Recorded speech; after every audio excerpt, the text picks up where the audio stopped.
गुरुजी, देखा यह जाता है कि लोग ऊपर से तो बड़ी मीठी मीठी बातें करते हैं, पर उनके अंदर बहुत कसाई भरी रहती है, बहुत हिंसा का भाव भरा रहता है। एक दूसरे को नष्ट करने की, एक दूसरे को नुकसान पहुंचाने की इतनी ललक रहती है कि उसके लिए वो किसी भी एक्सटेंट तक जा सकते हैं और एक दूसरे का घात करते हैं, घात करने से चूकते नहीं हैं। और ऊपर से वो बहुत अपने आप को अच्छे जैनी श्रावक मानते हैं। तो महाराज जी, ये जो कसाय है, जो हिंसा का भाव है, इसको कैसे कम करें और कैसे इन लोगों के परिणाम को सरल किया जाए, कृपया मार्गदर्शन करें। नमोस्तु गुरुदेव। कुछ क्या होता है, अच्छे रास्ते पर कोई गंदा व्यक्ति चला जाता है तो रास्ता भी गंदा हो जाता है। कभी कभी गंदे लोग जिन्होंने जिंदगी में गंदे कार्य किए हैं, वे धर्मात्मा बन जाते, त्यागी वृत्ति बन जाते, साधु संत बन जाते, महाराज बन जाते, आर्यिका बन जाते, ब्रह्मचारी बन जाते, ब्रह्मचारिणी बन जाते, समाज के कर्ता धर्ता बन जाते। और वे अंदर से तो बैरागी होते नहीं, उन्हें धर्म से कोई मतलब नहीं है। वे सम्यक दर्शन के 8 अंगों को नहीं जानते, वो तो सब हमरे कसाय रहती है। उनको ना तो गुणस्थान की चिंता है, न कसाई की चिंता है। उनकी स्थिति तो एक ही रहती है कि कैसे हम हंगामा खड़ा करें, कैसे हम धर्म और धर्मात्माओं को नीचे दिखाएं। इनके ऐसे परिणाम इसलिए होते हैं क्योंकि इनकी दुर्गति होना निश्चित है। लोग आ जाते हैं जो इतने कसायमान हो जाते हैं, वृत्ति होकर के भी इतनी कसाय, घरों में, परिवार में, संपत्ति को लेकर। और कई बार तो इतनी कसाय हो जाती है कि वे साधु संतों के प्रति भी षड्यंत्र रचते। उसमें उनको कुछ भी बात की शर्म नहीं आती, उनको तो मात्र लगता है मुझे कुछ करके दिखाना है।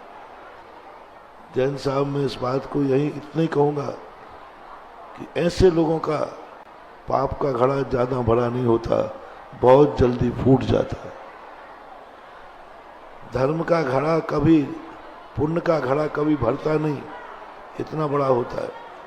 और ऐसे कसाईयों का, षड्यंत्रकारियों का घड़ा बहुत जल्दी भरता है, बहुत जल्दी फूटता है। पिक्चर में जैसे खलनायक होता है ना, खूब उछलता है, खूब कूदता है, खूब दुनिया भर की दादागिरी दिखाता है, लेकिन पिक्चर एंड होते होते उसका भंडा भोर हो जाता है। तो ये तो रहे, सदा से रहेंगे।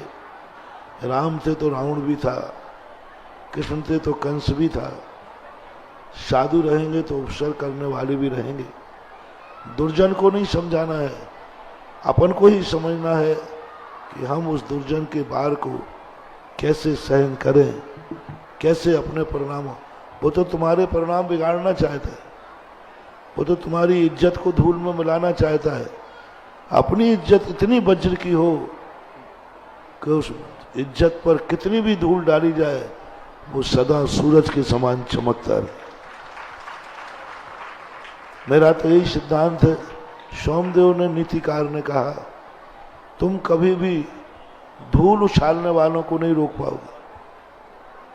तुम खुद सूरज बनने का प्रयास करो, और तुम सूरज बन जाओगे तो कितनी भी दुनिया में धूल डालेंगे, वो धूल उन्हीं के ऊपर गिरेगी।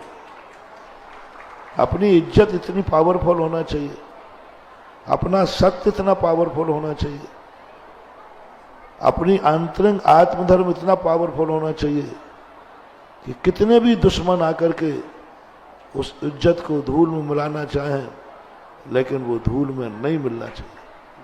और वो इज्जत इतनी, जितना वो गिराने का प्रयास करेंगे, उतना ही सत्यवान व्यक्ति ऊपर उठता है।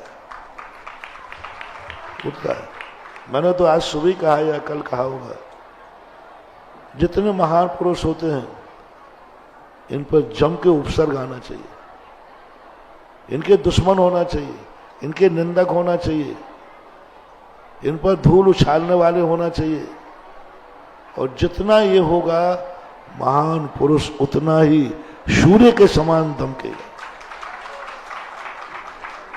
क्योंकि भक्तों में दम नहीं होती है महापुरुष को उठाने में, दुश्मन में दम होती है महापुरुष को चमकाने में। जिस जिस व्यक्ति के साथ जितने दुश्मन रहे हैं वे व्यक्ति उतने ही महान हुए, हो रहे हैं, होते रहेंगे, उसको तो अपन कुछ बोल नहीं सकते।